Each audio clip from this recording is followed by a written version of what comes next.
যে আপোনালোকে জানে যে বিগত 6 মাহৰ পৰা ক'ব গ'লে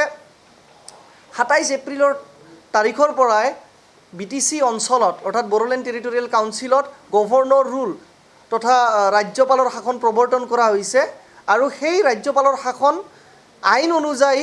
6 মাহ হিচাপে আগন্তুক 27 অক্টোবৰ 2020 চনত এক্সপায়াৰ হ'বলগীয়া হৈছে অৰ্থাৎ তেওঁৰ ম্যাদ বৃদ্ধি হ'ব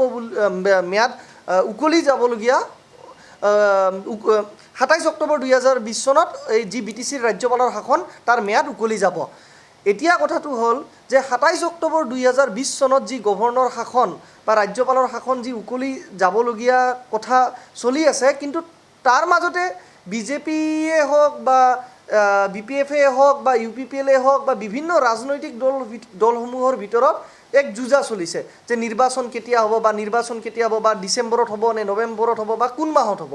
কিন্তু আমি ইয়াতে অৰাজনৈতিকভাৱে আপোনালোকৰ ওচৰত সংবাদমেলটো সম্বোধন কৰিছোঁ কাৰণ আমাৰ কথাটো হ'ল যে গভৰ্ণৰ ৰুল যেতিয়া এখন টেৰিটৰিত বা পৰিষদত লাগু কৰা হয় সেই গভৰ্ণৰ ৰুল প্ৰৱৰ্তন কৰাৰ পিছত গণতান্ত্ৰিকভাৱে ৰাইজৰ অধিকাৰ বহুতখিনি খৰ্বগ্ৰস্ত হয়। তো তাৰ কাৰণেই আমি গভৰ্ণৰ ৰুলৰ বিৰুদ্ধে অৰ্থাৎ ৰাজ্যপালৰ শাসন যি BTC অঞ্চলত চলি আছে সেই ৰাজ্যপালৰ শাসনৰ বিৰুদ্ধে মই ৰাজকুমাৰ পৃথ্বীৰাজ নাৰায়ণদেৱ মেছ আৰু মোৰ বন্ধু থুলুংগা বসুমতাৰী আমি দুয়োৱে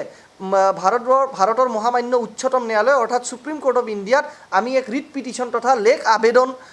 আমি গোচৰ ৰুজু কৰিছোঁ। সেই লেখ আবেদনৰ ডায়েৰী নম্বৰ হ'ল 22055 অৰ্থাৎ ডায়েৰী নম্বৰ 22055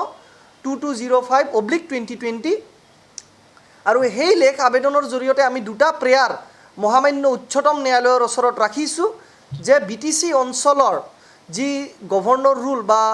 ৰাজ্যপালৰ শাসন তাতে চলি আছে সেই ৰাজ্যপালৰ শাসন অতি শীঘ্ৰে মহামান্য উচ্চতম ন্যায়ালয়ে কৰ্তন কৰিব লাগে কাৰণ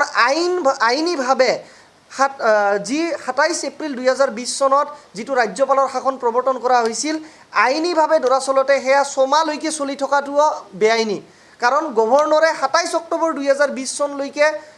এই ৰাজ্যপালৰ শাসন প্ৰথম নটিফিকেশ্যনৰ জৰিয়তে তেওঁ লাগু কৰিছিলে। কিন্তু কথাটো হ'ল 6ষ্ঠ অনুসূচীৰ ৰেলিভেণ্ট প্ৰভিজন অনুযায়ী as per the relevant provision of the 6th schedule ৰাজ্যপালৰ শাসন যেতিয়া লাগু কৰা হয় তাৰ পিছতে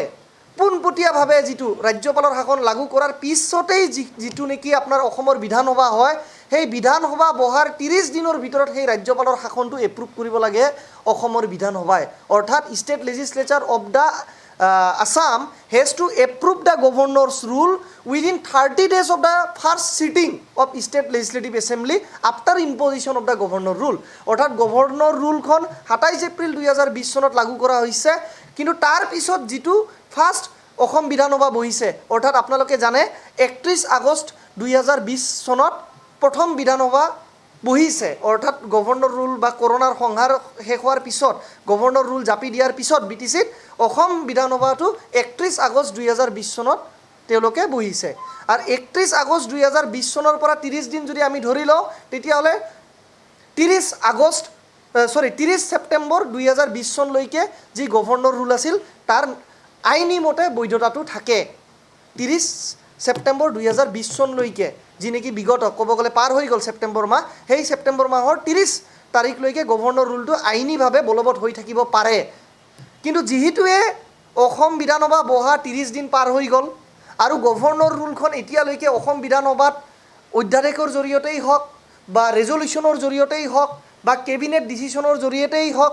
বিধানসভাত উপস্থাপন কৰা হোৱা নাই অৰ্থাৎ গভৰ্ণৰ মহোদয়ে দৰাচলতে ভয় খাইছে যে অসম বিধানসভাত যদি তেওঁ গভৰ্ণৰ ৰুলৰ ৰেজলিউশ্যনখিনি আনে যে BTCত পুনৰাই গভৰ্ণৰ ৰুল প্ৰৱৰ্তন কৰিব লাগে বা গভৰ্ণৰ ৰুলৰ যি বা ৰাজ্যপালৰ শাসনৰ বৃদ্ধি কৰিব লাগে তেতিয়াহ'লে সেই ৰেজলিউশ্যনখন দৰাচলতে ধূলিচ্ছাত হৈ যাব অসম বিধানসভাত আৰু যিহেতুৱে সেই গভৰ্ণৰ ৰুলৰ ৰেজলিউশ্যন ধূলিচ্ছাত হৈ যোৱাৰ শংকা গভৰ্ণৰ মহোদয়ৰ আছে তাৰ বাবেই মহামান্য গভৰ্ণৰে বা ৰাজ্যপালে এই বিষয়টো অসম বিধানসভাৰ সন্মুখত উপস্থাপন কৰা নাই আৰু সেইবাবেই আমি মহামান্য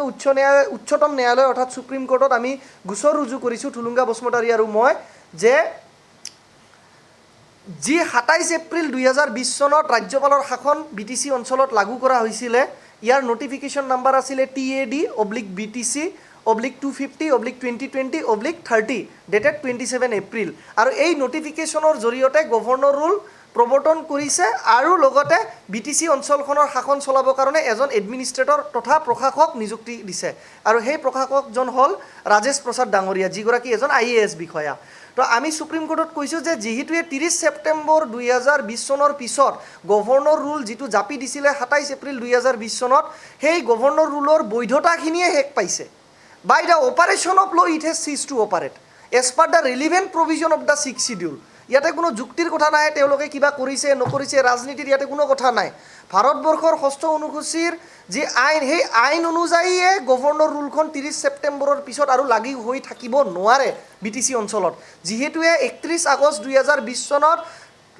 গভৰ্ণৰ ৰুল মানে লাগু হোৱাৰ পিছত সৰ্বপ্ৰথমবাৰৰ বাবে ৰাজ্যপালে মানে নিজেই আয়োজন কৰিছিলে অসম বিধানসভাৰ যি নেকি আসাম লেজিছলেটিভ এছেম্বলি তো সেই এছেম্বলিত তেওঁ নিজেই ইনভাইট কৰিছে MLA বিলাকক কাৰণ আপোনালোকে জানে যে গভৰ্ণৰেই MLA বিলাকক ইনভাইট কৰে বা গভৰ্ণৰেই নটিফাই কৰে যে বিধানসভাৰ এছেম্বলিখন কেতিয়া বহিব ৰাজ্যৰ বিধানসভাখন কেতিয়া আৰম্ভ হ'ব তো কিন্তু সেই ৰাজ্যপালে নিজে নিমন্ত্ৰণ জনালে MLA সকলক ৰাজ্যপালৰ নিৰ্দেশ মতে ৰাজ্যপালৰ নিৰ্দেশ অনুযায়ী বিধানসভাখন আয়োজন হ'ল কিন্তু বিধানসভাত কৰোনাত হোৱা সত্ত্বেও সকলো বিধায়কে উপস্থিত হ'ল সকলো মানে ক'ব গ'লে বহুত বিধেয়ক গৃহীত হ'ল আপোনালোকে ক'ব গ'লে চাওক ষ্টেটাছ কোৰ কাৰণে দুটা বস্তু থাকিব পাৰে হয়তো 6ষ্ঠ অনুসূচীৰ দুটা প্ৰভিজন আছে পেৰাগ্ৰাফ 2ৰ 6A অৰ্থাৎ 2 নম্বৰ দফাৰ সাব পেৰাগ্ৰাফ 6A কোৱা হৈছে যে যিটো এক্সিষ্টিং গভৰ্ণমেণ্ট আছিলে 6th শিডিউলত অৰ্থাৎ যি দলৰে নহওক কিয় ইয়াতে ৰাজনীতিৰ কোনো কথা নাহে যি তাতে এক্সিষ্টিং চৰকাৰ আছিলে BTC চৰকাৰ হয়তো তাক ইণ্টাৰিমৰ কাৰণে চলাব দিব পাৰে এজ পাৰ পেৰাগ্ৰাফ 26A কাৰণ কেবিনেট নোটতো সেয়াই উল্লেখ কৰা হৈছিলে এয়া মই কোনো কোৱা কথা নহয় যেতিয়া গভৰ্ণৰ ৰুলৰ সম্পৰ্কে যেতিয়া কেবিনেট ডিছকাশ্যন নোহোৱা কৰি মহামান্য ৰাজ্যপালে মানে ক'ব গ'লে ড্ৰাকনিয়ান ৱেট ক'ব গ'লে ইউনিলেটাৰেলি নিজৰ ইচ্ছাত অট'ক্ৰেটিকভাৱে তেওঁ গভৰ্ণৰ ৰুল তেওঁ মানে লাগু কৰিছিলে কোনো কেবিনেট মিনিষ্টাৰৰ বা কেবিনেট বা ষ্টেট লেজিছলেচাৰৰ লগত কোনো ধৰণৰ উপদেশ নোলোৱা কৰি governor is the constitutional head of the state but not the political or elected head of the state তো গভৰ্ণৰ এজনে সাংবিধানিক মুৰব্বীহে তেওঁ কোনো ধৰণৰ ৰাজনৈতিক বা কোনো ধৰণৰ এক্সিকিউটিভ হেড নহয় তো তেওঁ ডাইৰেক্টলি ডিচিশ্যন ল'ব নোৱাৰে সেয়াটো প্ৰথম ভুল আৰু দ্বিতীয় ভুলটো হ'ল যে গভৰ্ণৰে এতিয়া অবৈধভাৱে 30 ছেপ্টেম্বৰৰ পিছত এতিয়া আজি ক'ব গ'লে অক্টোবৰৰ আজিৰ দিনটো হ'ল 13 তাৰিখ তো 13 দিন হৈ গ'ল গভৰ্ণৰে অবৈধভাৱে তাতে শাসন চলাই আছে